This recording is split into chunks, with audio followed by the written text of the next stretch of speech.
What are my cosmetic options after superficial melanoma surgery? After surgery for superficial melanoma, many people wonder how their skin will look afterward and what options are available to improve the appearance. The goal of cosmetic reconstruction is to restore both the look and function of the skin while minimizing visible scars. The best approach depends on the size, location, and depth of the surgical wound, as well as individual factors like skin type and healing ability. For small surgical defects, primary closure is often the simplest option. This involves stitching the wound edges directly together, which usually results in a neat scar with minimal visibility.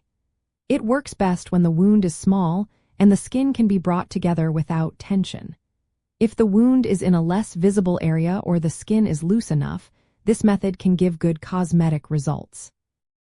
Sometimes, especially for small, shallow wounds in less conspicuous spots, healing by secondary intention is chosen. This means leaving the wound open to heal naturally. It takes longer and requires careful wound care, but in certain locations, it can produce an acceptable cosmetic outcome without the need for surgical closure. When larger areas are involved, skin grafts may be used.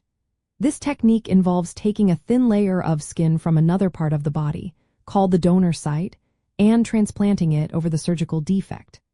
Skin grafts are useful for covering extensive tissue loss, but they might not perfectly match the color and texture of the surrounding skin, which can affect the cosmetic appearance. Local flaps are another common option. They involve repositioning nearby skin and tissue with their own blood supply to cover the wound. This method helps preserve skin color and texture, making it especially suitable for moderate-sized defects on the face, lips, nose, or other visible areas. Local flaps often provide a more natural look because they use tissue that closely matches the original skin. For larger or more complex defects, regional or distant flaps may be necessary. These involve transferring tissue from a different part of the body, sometimes from far away, while maintaining blood flow. Although more complex, these techniques can offer better coverage and improved cosmetic results for significant tissue loss.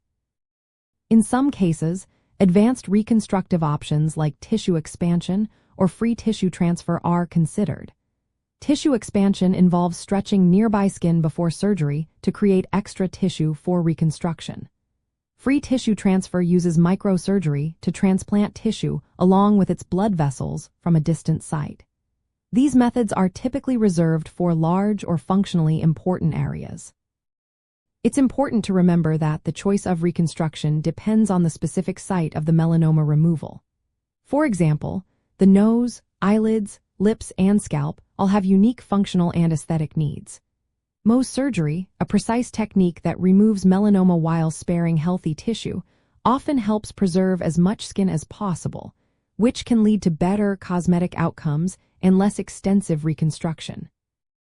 Reconstruction is usually performed by dermatologic surgeons, plastic surgeons, or specialized teams experienced in skin repair.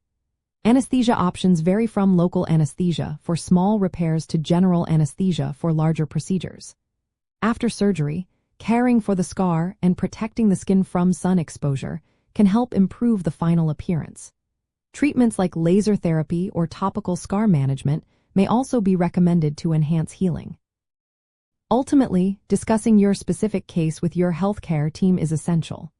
They can help you understand the best options for your skin type, location of the surgery, and personal preferences.